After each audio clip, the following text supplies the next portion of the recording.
Hey everybody, it's your boy SergDragon, and welcome back to another edition of the Heavens Monsters Podcast. I'm SergDragon. This is T-Money. If you smell what the lion is cooking. Yeah, today we got our hand sanitizer. So pump it, smack it. Smack you with the hand sanitizer slap. And damn, this thing there's a lot of it. I spilled some on the table. That's how much it was. Damn. You ain't gonna use it? Yeah. Okay. Get it. Get it, boy. Today we're going to cover Raw on April... dude, 20. That says 20th. Wrong date. It would be April 27th. I know, I haven't quite finished finding it. Yeah, clearly. In which case, covering some news... Why don't you tell them who recently has been released by WWE? Curtis Axel and Gerald Briscoe. Anybody else? No, that's one half of the B team. B team, go. As the song goes. Well, too bad. Bo Dallas, was he released too or no? No word of him yet.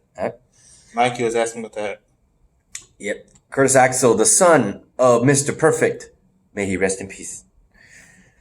So the fact is, I watched The Masked Singer with my mom, and Rob Gronkowski showed up, seen as that he was the Masked Tiger, showing off his dance moves. That last one was iffy. And he showed off the 24/7 title belt. Courtesy of the fact that he is won it at WrestleMania 36. Mm-hmm.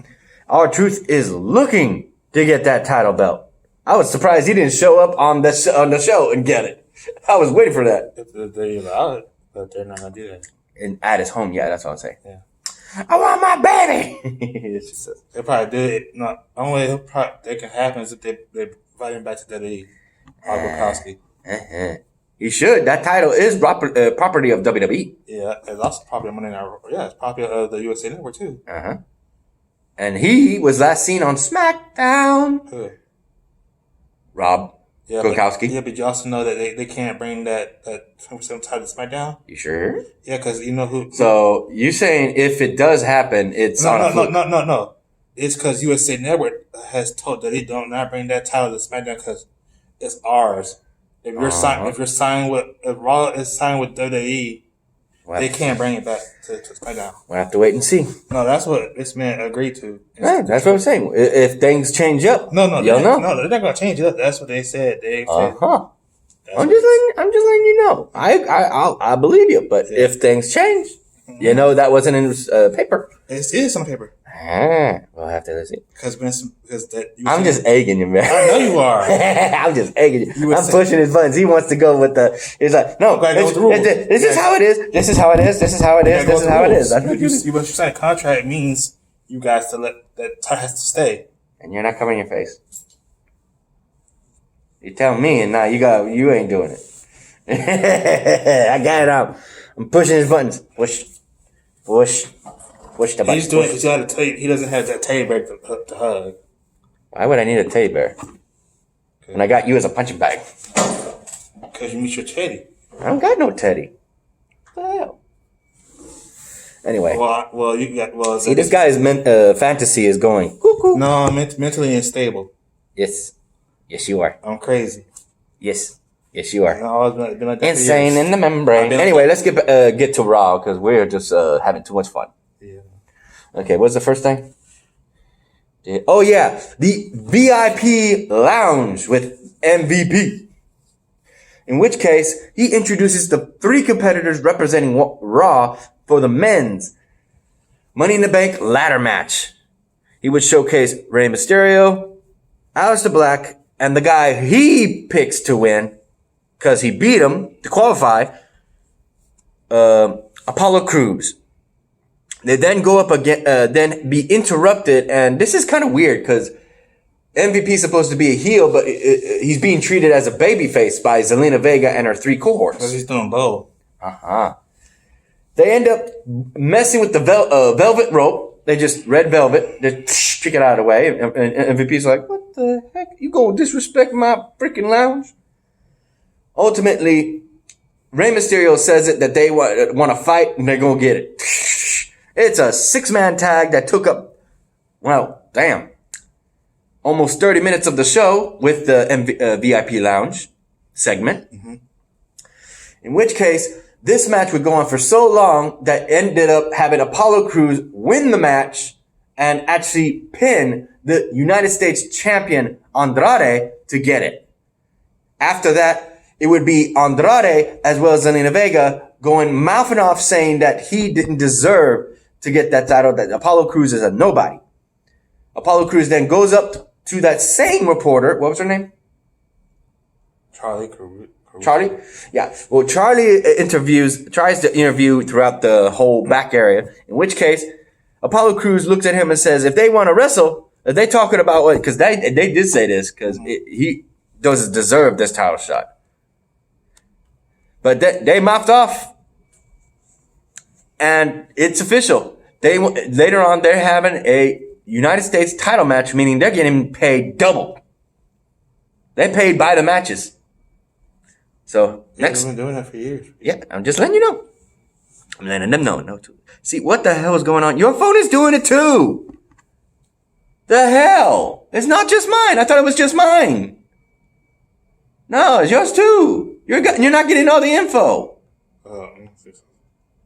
Mine did that too. What the hell is WWE website doing? Always getting his video clips. The next thing, I can say this. So while he's looking that up. See now. I did that before mine. It didn't do that. Okay, yeah. Keep going up. Go. No, up. This is up, going up.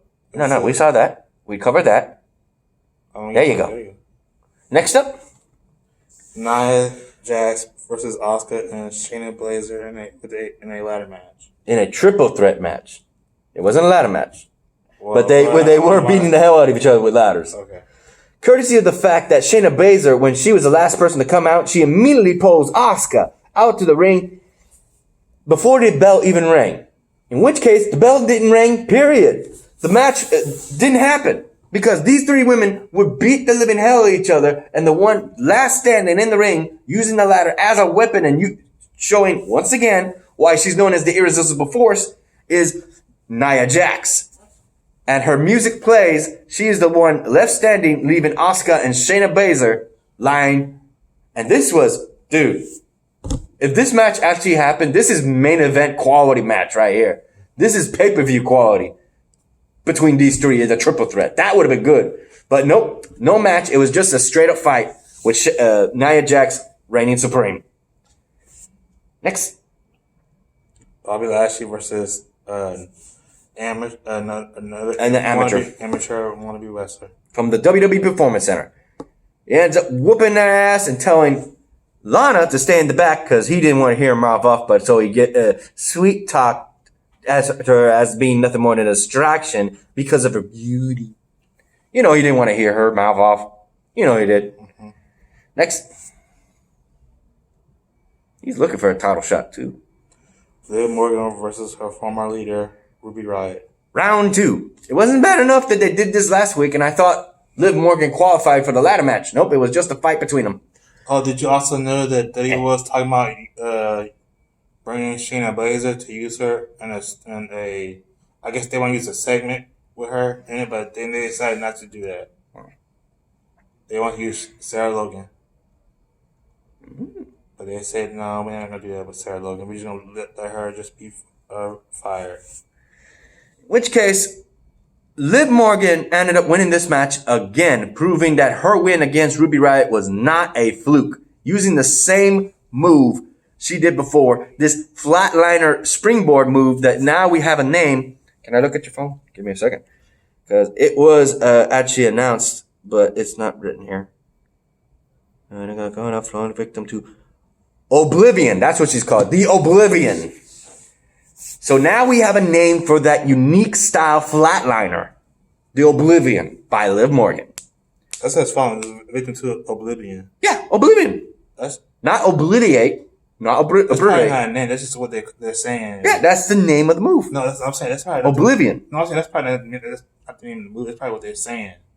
No, see, they literally said the commentary said she calls that Oblivion. The Oblivion. Oh. So that's right. They named it. I'm not gonna mess up on that because I wanted to know what the hell that thing was called, and they never said it until now. Next. Search favorite. That's not my favorite wrestler. But it's surprised that he made a return finally. Jinder Mahal versus Akira Tozawa. Jinder Mahal coming into Raw after such a hiatus of what? Injury? Yeah. Making his return for the people of Middle Eastern of India. Or what was it? Hindi? India. In which case, Akira Tozawa, who has a major losing streak going on in Monday Night Raw, continues with Jinder Mahal doing his signature move, which I forget what it was even called. What was it called? Let me look it up, see if it had it. With the Kavash. That's a weird name. What they don't know is that he lives in Canada. Who? Jinder Mahal.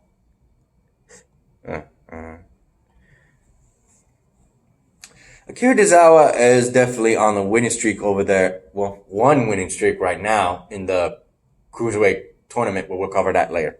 Next.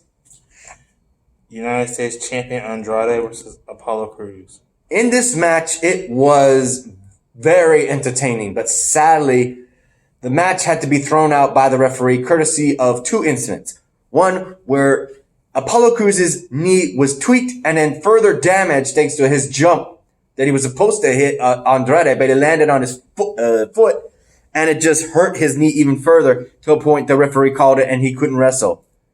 Later, after that commercial break, we would see Apollo Crews on crutches with a big bag of ice on that left knee.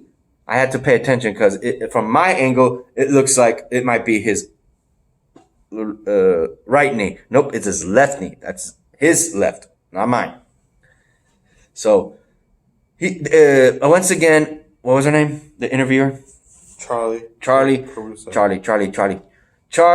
was trying to interview him, but he was just whining and somewhat crying, even so going so far, knowing that if his leg, and we know this, he didn't have to say anything. She didn't have to say anything. Charlie didn't have to say anything because we know for a fact that if his injury does not heal within 1 week's time, or maybe 2, 1 week's time, after that Monday Night Raw, this next Monday Night Raw, if he's not fully healed, he's not going to qualify for the Money in the Bank ladder match on May 10th. So here's hoping he gets his opportunity for that match, but he's going in fragile because that injury can show up again. So you know that any of the 3 guys that Zelina Vega is working with is definitely eyeballing to get into that spot. You know they are. Winner, Andrade, courtesy of the referee's decision. Next. How do you feel about that, too? With the Andrade thing? Uh-huh. Yeah, you don't care about them, too. I don't think he's a good United States champion anyway. Plus, he's dating Charlotte Flair. I don't care about Charlotte Flair. yeah, that's another reason you don't care. Next. Ricochet and Alexander versus Everrise, a tag team from NXT.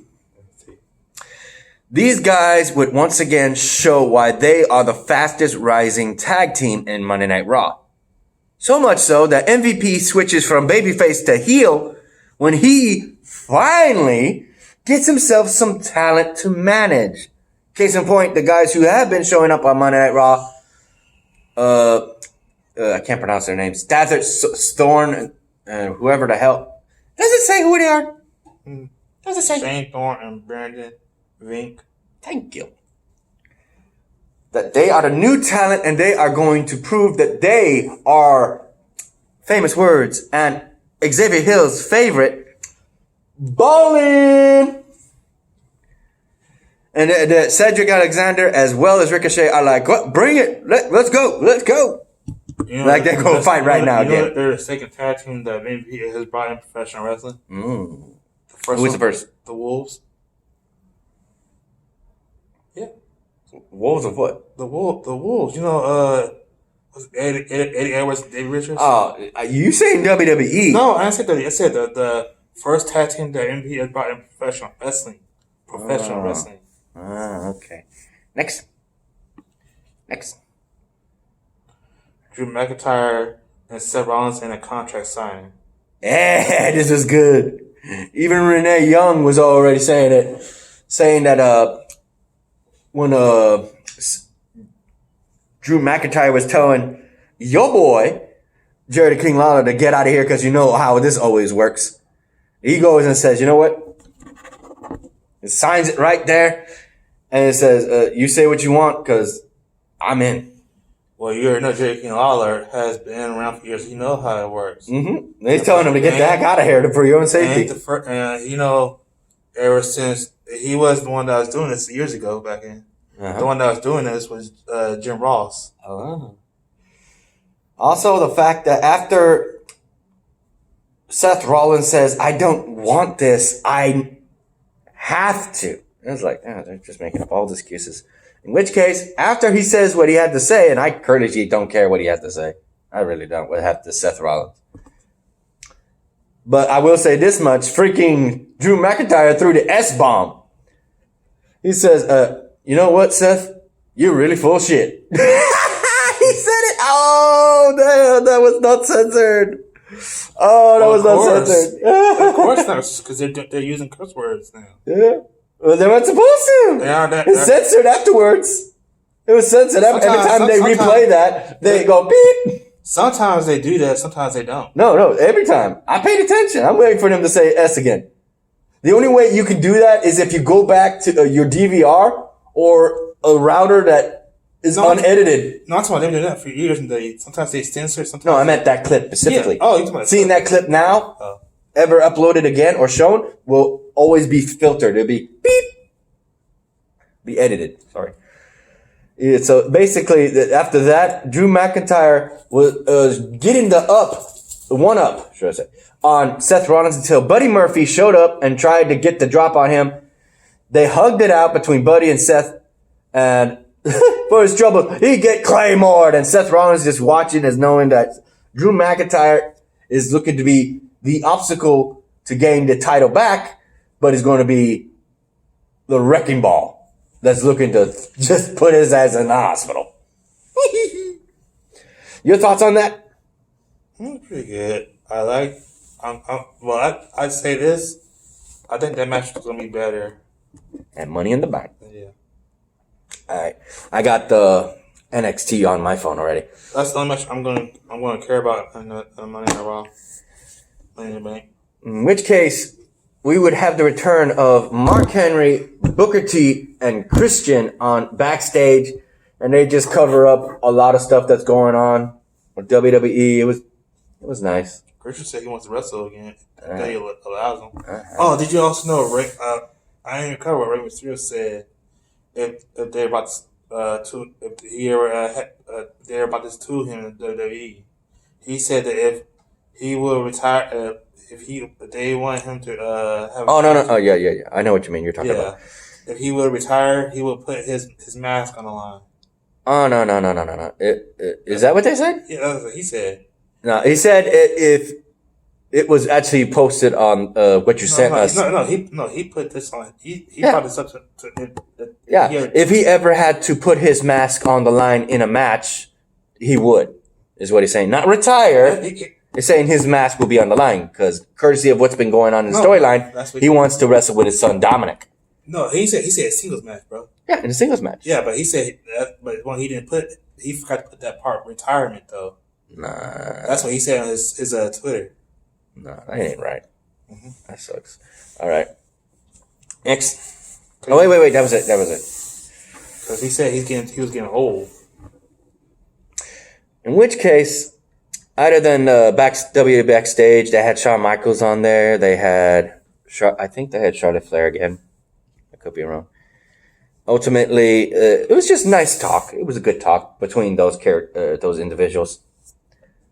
But what's next is NXT. But before that, a shout out to our fellow brethrens, the Heavens Monsters podcast crew. We have Xavier Hill, Mike Henry, and Andre Mitchell. A link to their YouTube pages will be in the descriptions down below, as always. And a remaining shout out to T-Money right here, Chris Petrie, Renee, Farrell, and Delvin. So, are you ready for NXT? Because I just finished watching it on my phone. I wasn't too impressed by the matches, so I didn't care. Yep.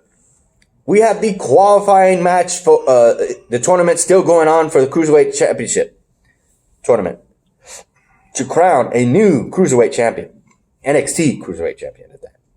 We would have Isaiah Swerve Scott go up against Phantasma. In this match, Phantasma had everything going for him, but it was Swerve who got the win and said he needed this. He needed this more than Phantasma. After that match, though, those masked wrestlers who are going after all the Hispanic wrestlers show up again trying to jump them, but this time they weren't in the parking lot. They were in the arena. Phantasma gets away again to still continue on with this tournament, but damn, who are these guys? Why are they going after the Hispanics? I don't think there was someone Hispanics, bro. Yeah. Probably was Raul Mendoza and Jacqueline Wild. They're all Hispanics in one form or another. Where do you want to go? Puerto Rican? Italian. Cancun? Italian. No, those two aren't Italian. No, it says Jacqueline Wild was Italian, bro. He's part Italian, but he's also somewhere in Mexico. Mexicanos. See, this is what is happening. Look at this shit. You want to look that up too, bro? Look that up too. Because I'm having a hard time. My damn thing don't want to work. Well, you know who Jacqueline Wild is, right? Yep. Ba, ba, ba, ba. Next, we have the dark side of the newly version of Candice LeRae with her husband on hype on Mike. She ends up going against, damn it, I forget her name. Yeah, look it up. What? What do you call it? NXT, because I'm having a hard time with this one. What is her name? See, look. It won't look it up. See, Candice LeRae? No, the other girl. Who was the other girl? See, it won't let me know.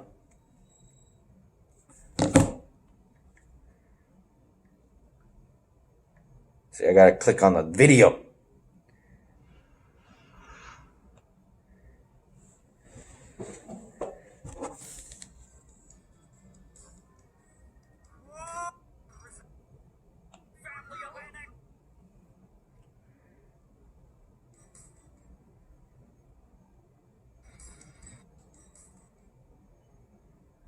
See, I'm trying to get this. I hate this. Why is it so slow?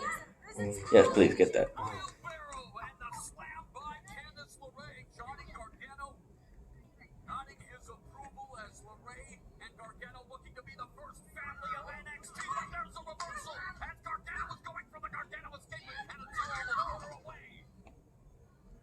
See, I'm trying to get her name. She's the chick who is the ninja. What do you call it? The American Ninja participant.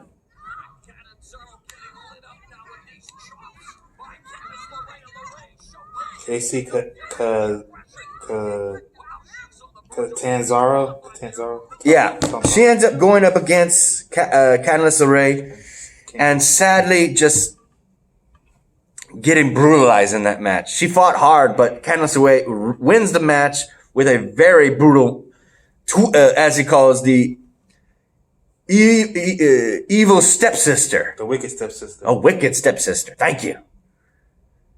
It just lays her out. Even going so far as to tell her that this is a new NXT women's division. In the back. You want to call? Yeah, go ahead. We'll be right back. Alright. The next match would be a freaking game show. You're going to do this on your own.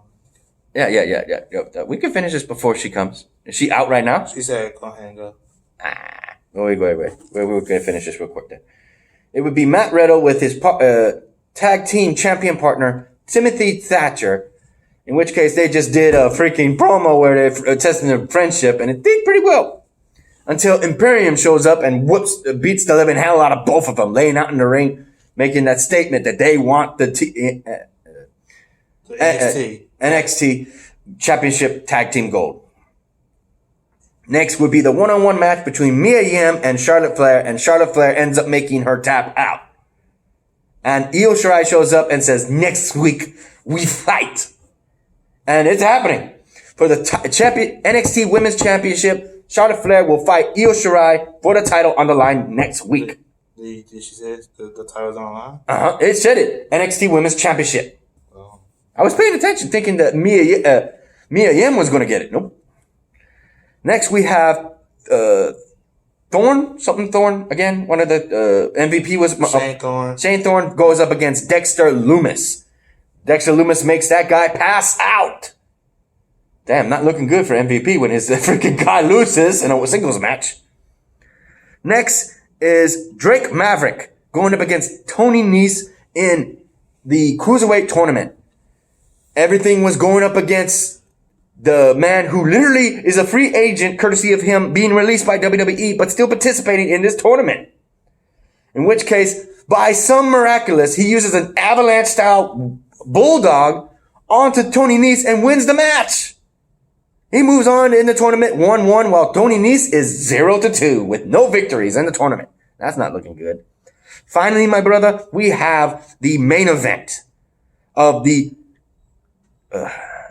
North American champion Keith Lee versus the rival and man who nearly took out his throat and voice, Damian Priest. These two had one hell of a match. Seriously, I was skimming through it, but even I could tell they were hitting power move after power move after power move. I'm like, damn! I move for 1 second, I'm right back in the action. God. But ultimately, it would be Damian Priest who tries to win by cheating again. Grabbing the nightstick as well as the title, distracting the ref with the title. While the ref is getting rid of the title, he goes for the nightstick and Keith Lee catches it and said, I am limitless. He gets the nightstick away from him, gives it to the ref, and hits him with not one, but 2 power bombs. He calls the Spirit Bomb and wins the match and retains his North American Championship. See, I didn't say that, but I just remembered, courtesy of thinking it was going to be Dominik Dozovic who's next, because of the fact that Dominik Dozovic had a message for Johnny Gargano, who said that he's going to tear down NXT with his wife and rebuild it in their image. Next week, we will have Johnny Gargano go up against Dominik Dozovic in a one-on-one match. Who do you think is going to win that match? Oh, man. I'm hoping it's Dominik. I'm not going to let. So we have 2 blockbuster matches next week. And also we have a promo with the champion, Adam Cole. Yeah, thank you. Adam Cole, baby. Saying that it's going to happen, that there will be a title match between him and Velveteen Dream, where he is the champ. And he is a moment that nobody wanted. Experience. That's what he said. The experience that nobody wanted. And that he will prove that he is going to walk in as champion and walk out. So with that said, we're going to enjoy that. I don't know if the match is going to happen next week or sometime soon, but we are going to see that very soon. Yes, next week. Yeah. So we got 3 blockbuster matches. 2 titles on the line and 1 hell of NXT veterans right now. Johnny Gargano and Dominik Dozovic. Well, they're not veterans yet, bro. Well, Johnny Gargano is. He's been in NXT like almost the longest. But if you don't count Finn Balor. No, the one they said they count as veterans is he's been there for years. No, I meant NXT veterans, bro. Not just WWE, NXT in general. That's what I'm saying. Don't get me wrong. I'm on my way to walk outside. All right. Bye. See? That's it. If you like this video, give it a thumbs up. You didn't, give it a thumbs down. Hit the subscribe button, like the content, and hit that notification bell for the next Heaven Monsters podcast. I'm SergDragon. This is T-Money. We'll see you next time. Peace.